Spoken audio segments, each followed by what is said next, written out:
My name is John Vogel. I'm Associate Director for Curatorial and Educational Affairs here at the Wolfsonian.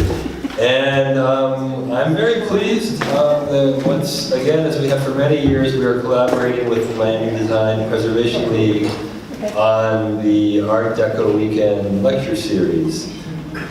This year, we're especially excited to be hosting these lectures because we are presenting for the first time an exhibition from our own collection about Art Deco. It's called Deco Luxury to Mass Market. It's on view on our 7th floor. And if you haven't had a chance to get up to see it, I think you'll enjoy it very much. It's really a wonderful exhibition. We are offering complimentary admission to the museum galleries to anyone attending the Art Deco talks here. So if you'd like to, you will need a sticker to go upstairs, or else our security staff will send you back down. If you don't already have a sticker, look for me after the talk. I'll be here in the auditorium and I can offer you one of these stickers. So let me introduce briefly this afternoon's speaker. She is Margaret of Angries, an artist, art historian, and curator. Among her publications are a book called Barte, A Life in Sculpture. She has also curated exhibitions including Blues Reflections on African America from the Amistad Research Center Fine Arts Collection, and that was presented at the New Orleans Museum of Art. In addition to being a scholar and curator, she is also a practicing artist. She has a multimedia studio practice inspired by African aesthetics and its intersection with Black music and visual culture. She is currently professor of art history and chair of performing and fine arts and director of the Fine Arts Gallery at York College, part of the City University of New York. The talk she's giving this afternoon is in fact sort of a homecoming as she's revisiting the subject that she spoke about at Art Deco Weekend in 1996. And the theme is Discovering Africa in Art Deco Design and Beyond. So please welcome Dr. Margaret of Angries.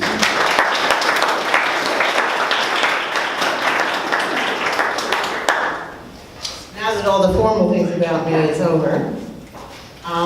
Let's begin. Yes, 1996, every gray hair, I earned it.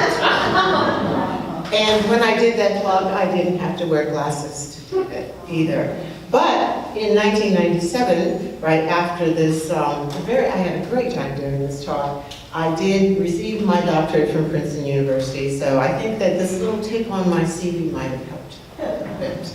So I'm back to revisit some of what I said and some of what I wrote. They actually published this in the Preservation League's magazine as well, so I couldn't get away from what it is that I said. And I have found that since technology is now on my side, I actually did this talk with slides and a carousel projector. Now things are online, and I can show you, and I have found a lot more through doing new research and through databases that I have access to, and also to the amazing amount of stuff that's online if you know how to ask for it from Google. We all should know that, if you word it right, you'll find it. If you don't, you won't. So I'm going to show you some things that I did show last time, and with a little more fuller knowledge of those things. But I wanted to tell you just a little bit about myself and my connection to Africa. This is, Marilyn, and that's Donna Summer, who actually did a parody of Marilyn Monroe on the back of her 4 Seasons of Love album. And I saw a connection between that parody, her very mask-like look on her face, and an African mask that's in my collection. Actually, it was the first mask that I acquired, and since I have acquired a lot more, and I brought 3 objects from my collection for folks to handle and to get up close and personal with, my collection has grown immensely. It started as just what I'm doing here, as a teaching tool. And I teach African art. Note, I never took an African art class. Because where I went to school, African art wasn't really considered what you taught in art history. So, I had to teach myself about African art, which was actually a very good journey. And I saw a connection between that ballet mask and the performances of the ballet mask and this, this parody that Donna Summers was doing on her album, and this is the painting that came out of it. So this is the first painting in what I have called the African Diva Project. I do have a website, and if you ever get a chance, just check me out and see that now the African Divas are 45 paintings long, I guess, ranging from small works on paper to 60 by 60 paintings. So it's been a connection to Africa that's very important to me and very precious to me. And I have a bunch of notes for these slides, but you know what, I might not even look at them. This is what has happened on Thursday. So I didn't really have much time to prepare for this on top of the date. Of course, I was working ever since the invitation. But this is outside of what is now the Jamaica Performing Arts Center on Jamaica Avenue in Queens. And they're cutouts of 7 of my African Diva paintings written large and printed for an temporary exhibition. So that's kind of what I'm doing now. I'm a little bit public, a little bit private, a little bit art history, a little bit of painting, and now installation. You never get too old to try something. That's how I feel. And what you find when you look for Deco and Africa is amazing online. If you look, the very first sentence of the origins of Art Deco mentions Africa. That did not happen in 1996. That was not possible for me to find it so easily. And then there are those who are selling African art who are going and attaching African art to Art Deco. So it's there, and African, now we have Deco Art Africa. And these are objects that you can buy. They're made recently for the most part. Most of them 20th century or 21st century, but very much made within a traditional form for Africa, because that's what the people who are collecting or decorating with these objects in their spaces are looking for. And I'll show you as we go along that even though African artists can be conservative, in other words, they conserve the tradition of the forms that they make, they are also quite open to innovation and to change and to their own individual stylistic ways. So it's not, as some would think, backwards. It's not backwards. So we have Art Nouveau. We have to go from here to here in a very short period of time. This idea of walking away, changing up, rethinking the flow of nature, something that is forms that are much more delicate, much more organic, to a very machine-like, that's Cartier. So, you know, we won't worry about whether or not it's mass-made. That's a Cartier brooch, and those dangling pieces, they kind of sort of make it look a little bit like a butterfly. Those come off and you wear them as earrings. So, you know, yay Cartier. But you've got this staccato, very geometric look to it. It is definitely much more hard-edged. And it doesn't necessarily remind you of what came before it. So it is really a statement by designers to go forward. I'm going to tell you what I'm not going to talk about. I'm not going to talk about the African, the North African, the Egyptian influence on Art Deco. I think that is already pretty well known, and everybody agrees that sure enough, ever since Tutankhamun's cave was opened, his tomb was opened in 1922, there was a great deal of interest in how one could be Egyptian, especially because of how opulent the contents of that tomb was. How much gold, how many jewels, that sort of stuff. And there were necklaces, like the one that I've been passing around as well, which the Egyptians, with their very great and opulent hairstyles, that they would use those necklaces to preserve them.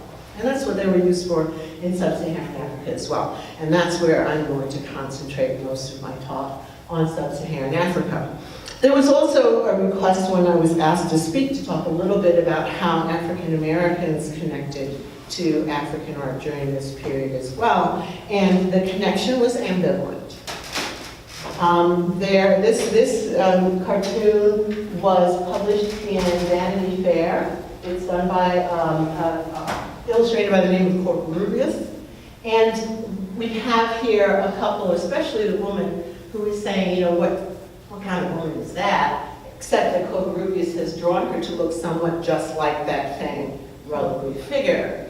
In 1927, we had the Negro and Art Week in Chicago, one of the very first times that African art and contemporary, at that time contemporary, African American art were shown together, that there was a connection. But the connection was to prove that African Americans were no longer primitive, that they could paint like Europeans could paint, that they had the facility to do the delicate work, and they were not like Africans. So as you can see, we have Tutankhamun-esque.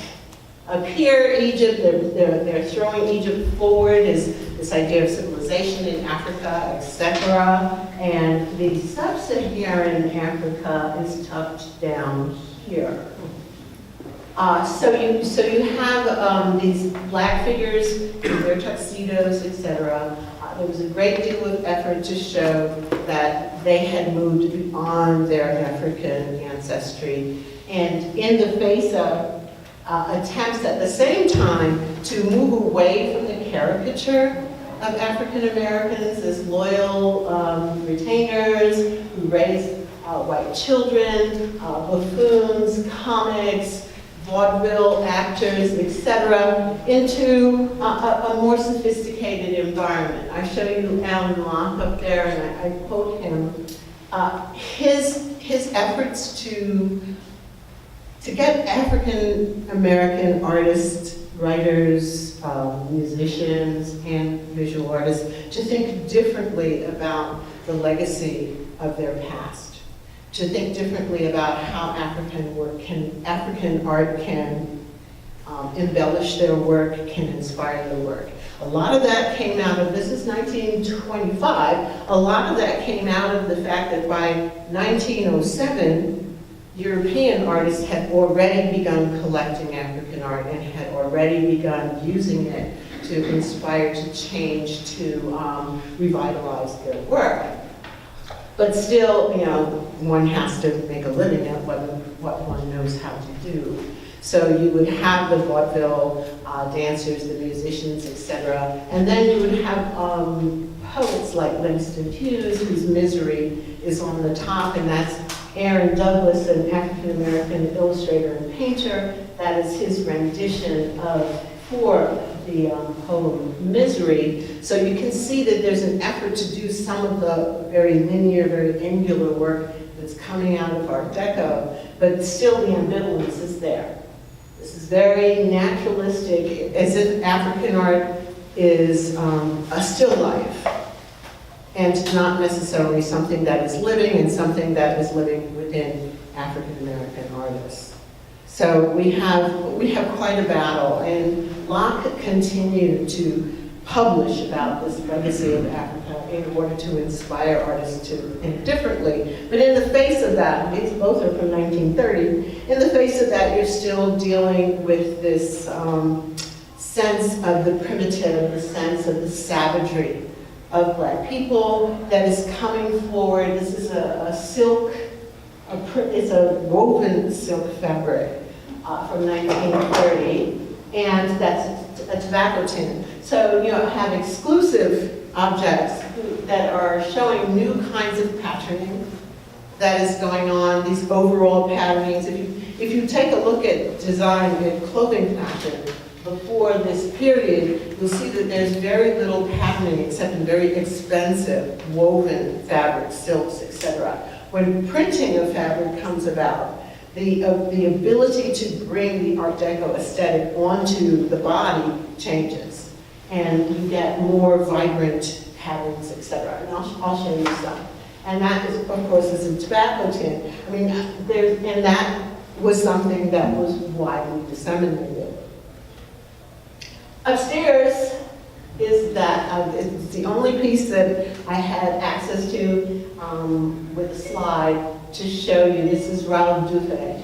And he did this hunting pattern, which it's sort of, it's an homage in many ways to French fabrics that were very popular before this time, but he has blended together African or tropical palm trees with what looks like a 16th century Dutch hunter and his dogs, and then there's gazelles in the top. So there is a sense of an interest in the exotic, a sense of interest in something different, in somewhere else, to hold on to tradition and move beyond it at the same time. And I show you, these are also Raoul Dufay's patterns, two elephant patterns, the jungle aesthetic, and I show you one of his patterns being worn. So now we're dealing with printed fabrics. And this is what I was talking about. Things become more vibrant,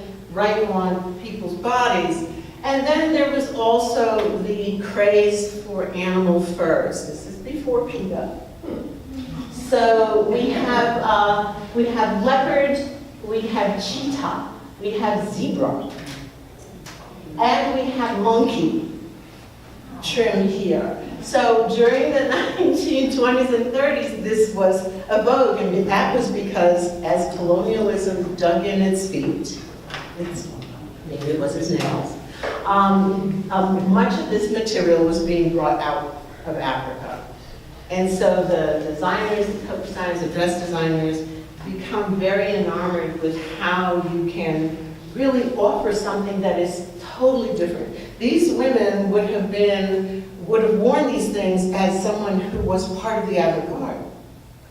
That you would definitely be different. This was bohemian in many ways, even though very much out of reach to your average shopper. I mean, we're talking about very elite objects. So I want to step back for a little bit and just talk about how African art was encountered, or if at all. It was mostly in ethnographic collections, in science museums, those kinds of places. They were not exhibited as works of art.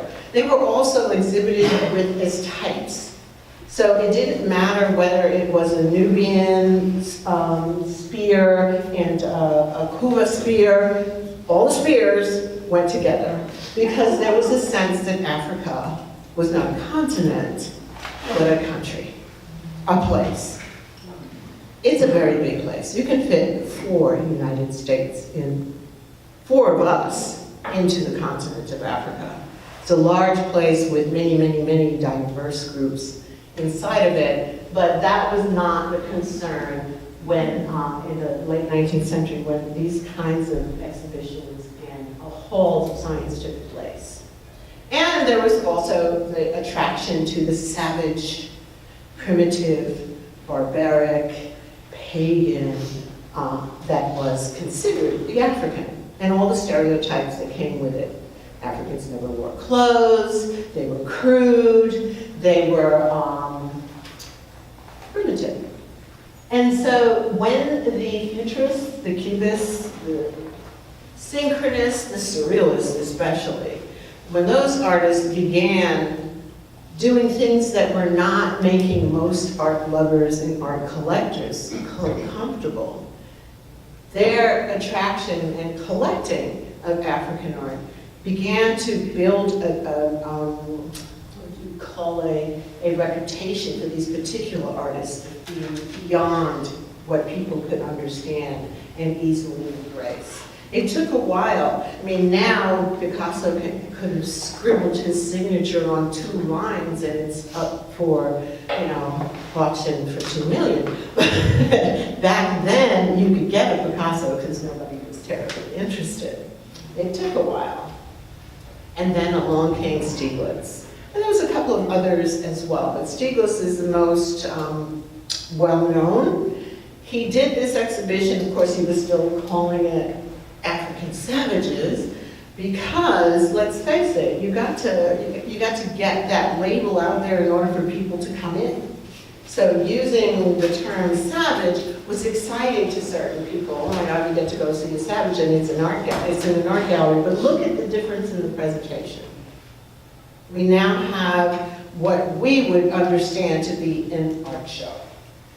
And that was the moment of transition, where we now understand that there is something to be seen that is artistic about the works that are coming out of Africa, slowly but surely, in different ways.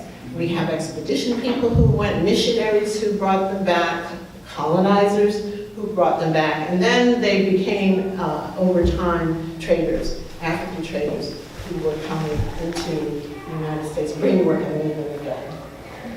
And then we have our very well-known collectors. This is the Arnsberg apartment on 67th Street on the west side of Manhattan. They lived there until about 1925. And those are 2 close-ups of objects that are on there, right here, that are on their sideboard. And the Arnsbergs, like Barnes, and most of you probably heard about Alfred Barnes, especially since there was all that hoopla about them moving him from the suburbs of Philadelphia onto the mall, down from the Philadelphia Museum of Art. And I have to say, they did a very good job of reproducing the feeling of being in his home, inside of a very new, spiffy, very technologically museum. But this was one of his rooms where you can see, even though he lived in the house that he made into a museum, his own little private museum that he let people in by invitation, that he has placed the African objects along with folk art, steel, hand-wrought steel, Amish stuff, and all of this together, because he sees that as being a connection. And he understood that the artists of those various movements, Matisse especially, he has a huge collection of Matisse, were looking at African art for more than just to collect, or more than just curios. That these artists were collecting these works of art in order to learn from them. That was something that did not really get spoken much about. And I just wanted to show you where Africa shows up on the magazine pages. We have this is a 1928, this is actually selling an engagement ring. It's an ad, of course we don't actually read that much of ads anymore, we just get thrown, this one image gets thrown, you have to read the image. Now, back then you actually got information about what they were trying to sell you, but if you just read the image, you have this princess, this empress, and she is being carried by these really able-bodied young black men with earrings. So it is opulent, it is also playing with the Deco aesthetic. On the other side, it's radio. And they're using the talking drum, which a lot of people understand being a very important part of what the drum does in Africa, and that isn't always true from one group to the next. But this idea that you have this heathen way that is very good to transmit sound. So they are connecting this ability to transmit sound over long distances with their radio. So we have now an Africa that has a value for the technology that is coming forward in the 1920s and 1930s. That's Marlene Dietrich. Yeah, the legs lady. Anyway, she is in Blonde Venus. That is a movie, a silent film that came out in 1932. And this is a poster for an exhibition in 1897 when there were these large exhibitions and like World's Fairs all over the Western world. And they had zoo-like settings where various African groups they would build a mock village, and the people would function inside of that space during the exhibition. So they were on view. So they had Africans in a zoo. If you ever showed this is the Asante people. If you had ever shown this image to an Asante during that time, first of all, the women never, ever wore skins, animal skins. It was the kings, the chiefs, the warriors, perhaps. You would never see this scene if you had gone to Africa. But because they are displaying African people, the women can be bare-breasted at the turn of the last century, in the late 19th century. You would not see a poster for something that was happening that included European descent women bare-breasted. That was unheard of. So it just kind of gives you a feeling of how Black people were seen as so completely other that the kind of decency issues that are in place during that very same time does not apply to them. And of course, Blonde Venus, who is completely covered. And all of those African warriors with their very stylized shields behind her are also white people in makeup.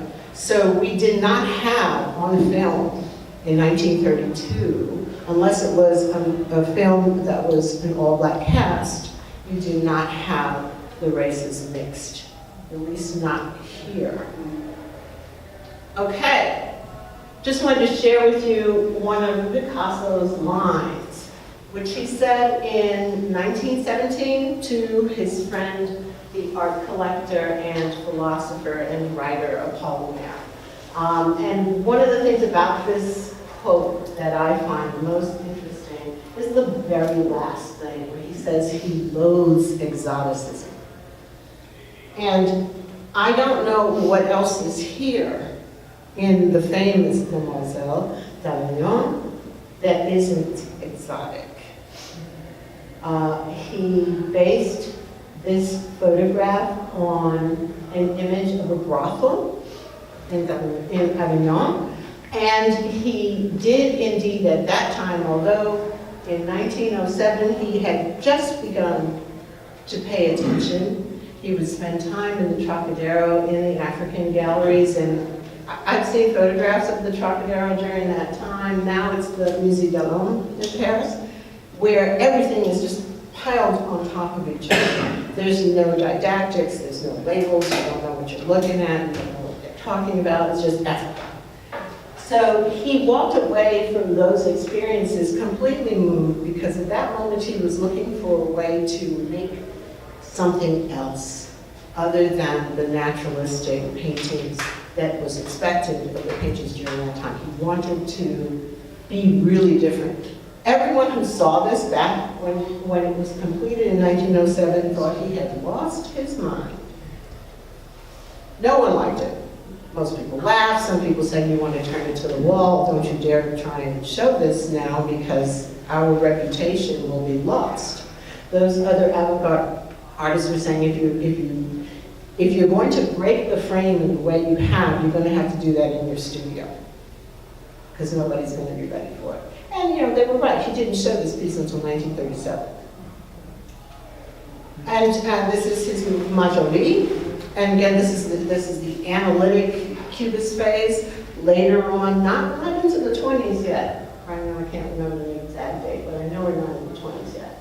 But I want you to think about how it's not a slavish representation of African art that these artists were looking for and what they were doing. They were looking at the facet actually on the body, and I'll show you some African bodies with patterning as well as we go on. That those are the things that were very exciting.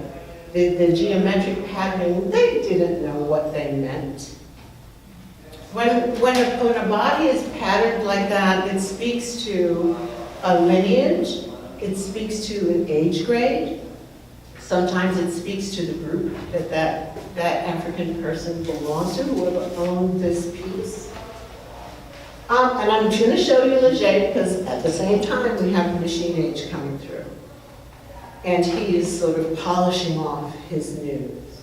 And he's doing that to one of the most revered genres in painting, is the female nude, the most revered. And he is turning them into automatons. And Leger also did costuming. So we have artists who are working their way around the various different design realms, as well as what is called the fine art realms. Of course, fine art now, the term fine art is like, nobody's using it much anymore, because we have learned how to embrace more the decorative arts. I didn't learn about the decorative, as a matter of fact, those doorstops that we used to teach art history in the survey class, and you give your hernia if you carry it around a lot. There was no design in there. The decorative arts was always considered its own separate area. That is changing quite a bit, and it's a good thing because we are holistic. We live in a world with the architecture, with the fabrics, with the jewelry, shoes. That's a big part of what we see when we look at the walls in galleries and in museums. So I put these two together just again to help you see how design, now the creation of the world, we all should know by now that we all have a connection to Africa, all of us. That's where it began, right? The ethnographers are saying it, all the scientists are saying it, that's where it all began. We all have a little bit of Africa somewhere.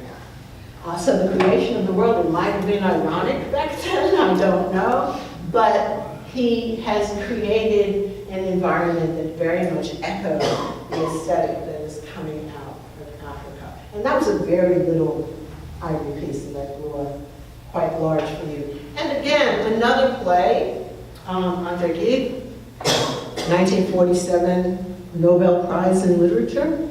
His play was staged in 1922 in these Africanesque costumes. And although very few people had the opportunity to go to Africa, either as explorers, etc., very few people got there. The postcards that came out of these visits to Africa were very disseminated quite a lot. So that is a postcard from 1925.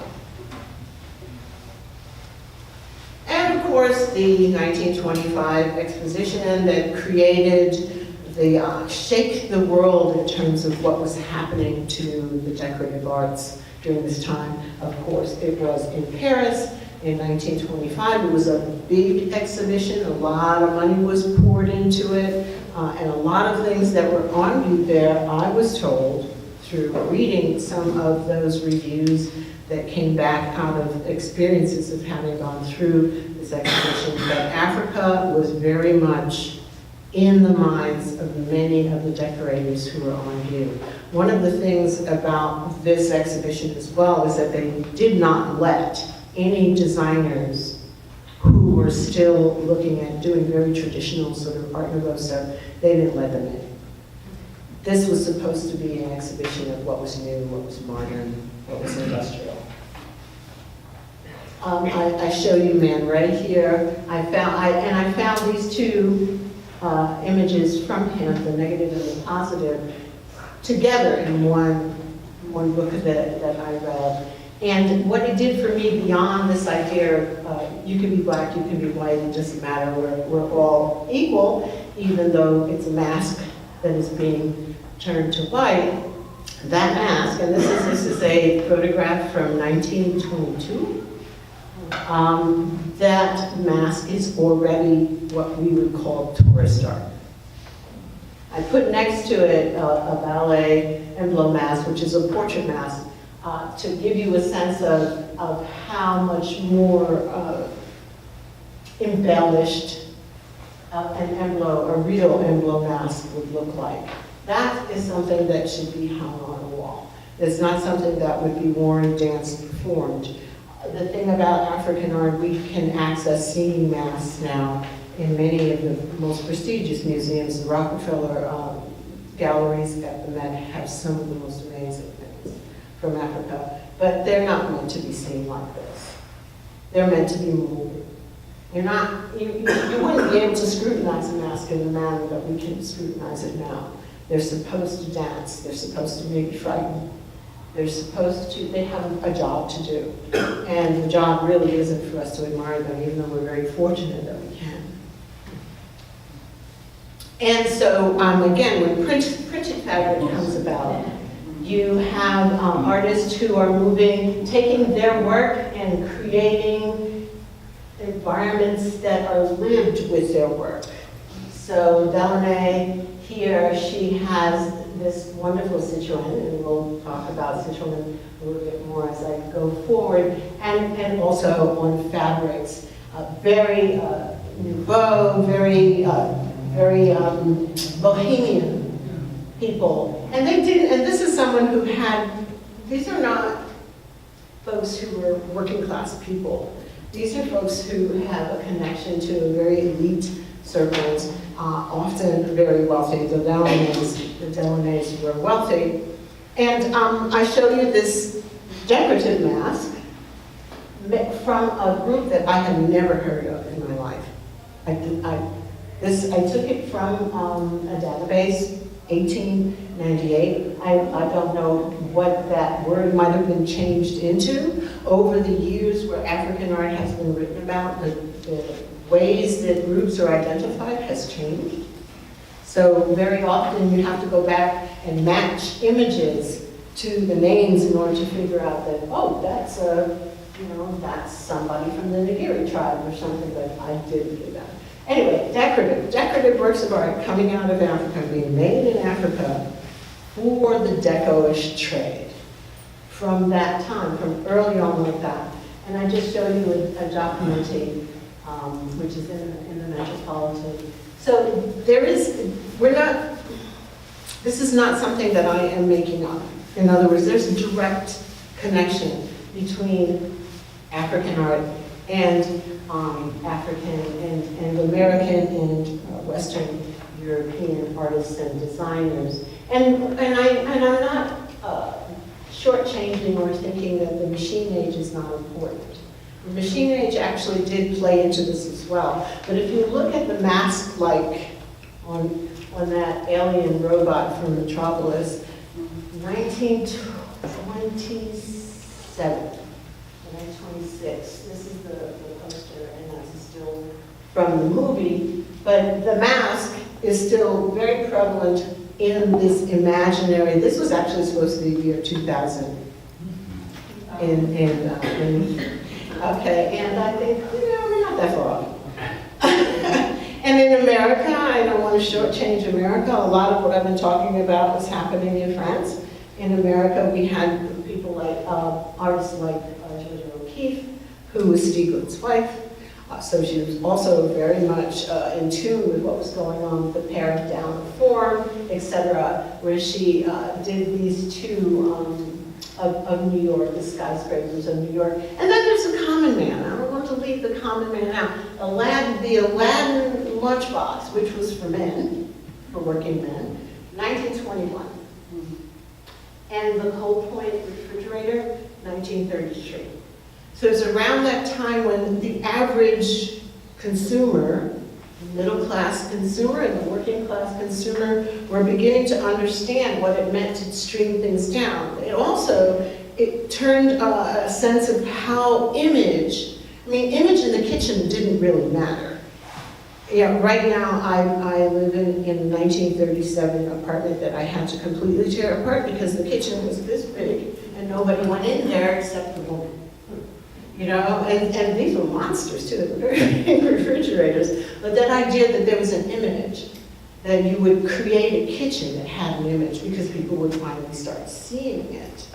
That kind of thing was happening. So we're not left out. The average folk isn't left out. So here is Jacques Doucet's studio, which was designed by Negro. And he chose works of pieces of furniture, etc. Notice these are real, you know, they couldn't, if you see an image from this age, this is 1929, you know it's real skin. They couldn't fake it like we can now. Some of the synthetic furs that we have now really are fool the eye, really trump-like. So you can see Doucet's collection. And it is an aura of Africa. Doucet did not collect African art, but he was very into the African aesthetic. So this is Eileen Gray's side table, right here, wood, lacquered wood. And here's one of the examples of what Eileen Gray might have been looking at. And there are books written about Gray, and she has talked about her interest in African art. So again, it's not something that's just, it looks like. It is actually something that happened. And that her trend had others. This is Jacques Monin, also created. Then there is the Lalique door, which is glass and steel. And I show you a Yoruba door, which is wood, and carved with the various exploits of the king. This is a palace door. And I show you Legrand's wood covered in sharkskin stool, which is in the corner right here. And Legrand in particular, these are all his, and this one is an Asante stool up in the top here, which is carved from one piece of wood. That was the one thing that not many of the designers was able to pull off, that to work one piece of wood into a piece of furniture. And I just wanted to show you this because I was so tickled that I found this image of the love seat, and again, an Asante stool. And then there was borrowing from Africa to France, and then back again. So we have just a chair that was taken by the colonials into Africa. Then we have the king's chair because they wanted to sit on something that big men sat on. So this one here actually does have rungs in it that is not carved from one piece of wood. And then Legrand, who got one of these chairs, turned his chair into a chair that looked like their chair. So there's a borrowing that's going on as well. There's a certain amount of respect for innovation that is going round and round. And as I mentioned to you, I would say this is 16th century Asante king's stool that has inlays of metal. And this is a stool that you can buy today online. So as you can see, it has been modernized, and still the tradition is held on to, and they're not very expensive, $300 to $500 if you look really well. Go on eBay too. Always good stuff on eBay. And I wanted to show you this is Yves Saint Laurent's living room, sitting room, smoking room, whatever, and his Giacometti, which was, all of this stuff was auctioned by Christie's in 1978, I think it was. And I show you this Momonier figure to kind of let you see there's an echo there, but the echo's not real because we didn't know about these figures until 1968. And that piece by Giacometti, I believe, is 1922. So even though you can say, oh, it looks like, it's like, don't get caught in doing that. As a historian, I would get, tar and feathered. for doing stuff like that. But doesn't it make a nice comparison? It does. It makes a great comparison. Okay. And I'm running out of time. I wanted to take you online, but I'm not going to. And you can do this on your own. If you come up, I'll give you the website. But the 1925 exhibition was redone in 2013 in Paris. And a lot of the objects that were in the original exhibition were found and brought back together. And one of the things, and this is a very short video, but one of the things that when I was watching the video, and it doesn't have, you don't really need to listen to it, you just want to look at it, there was this display of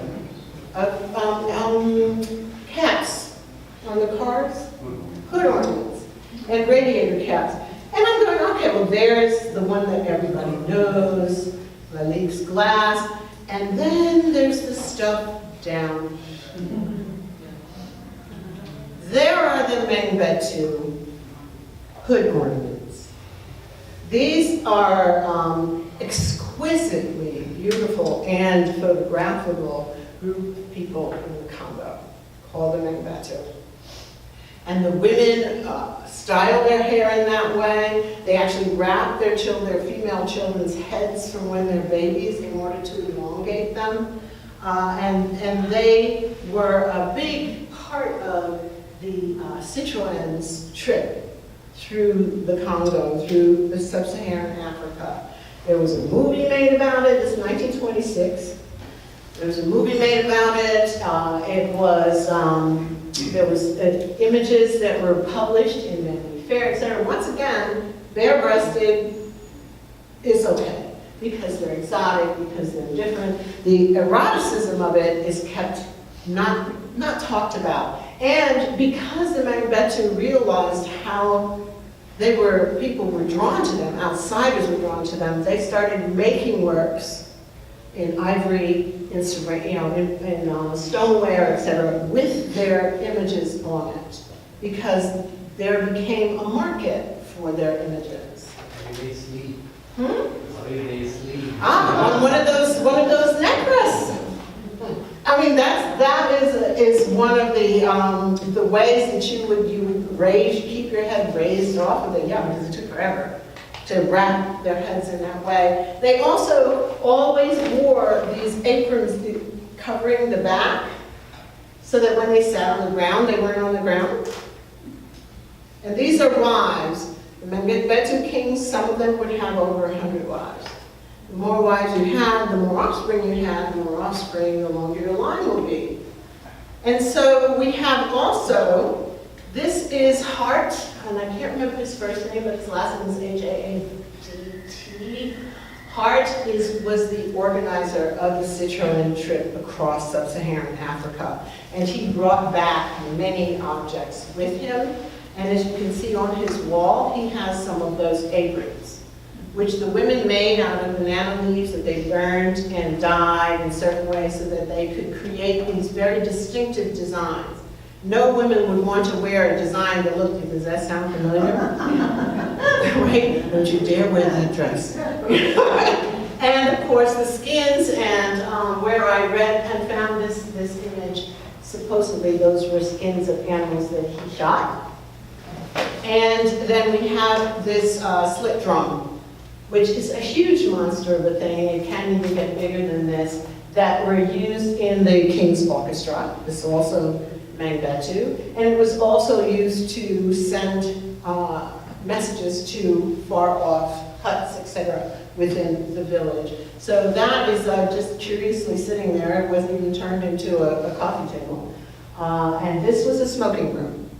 So, of course, the women of his circles would not come into this room.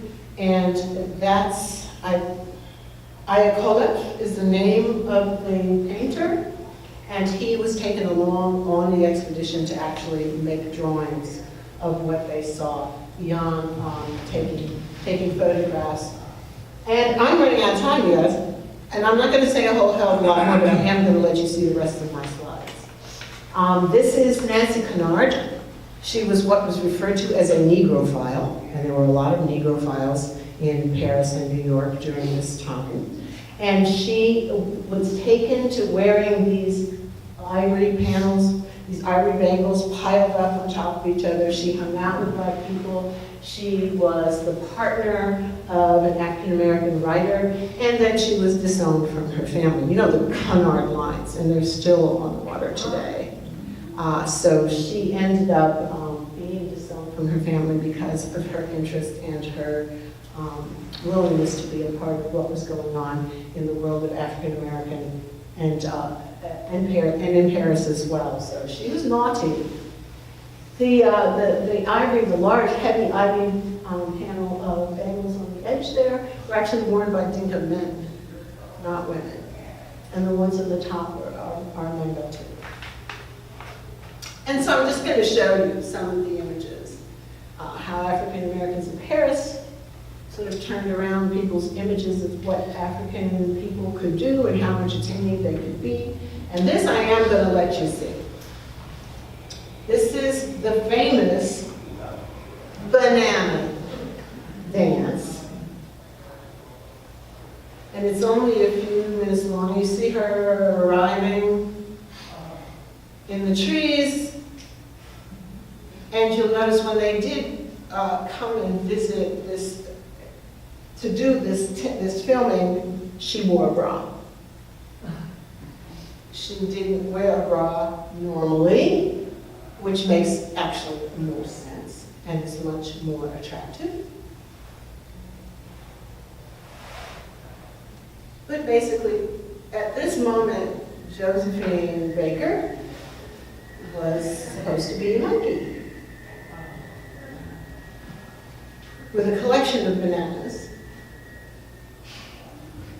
And you have her hunter, the explorer, looking really bored.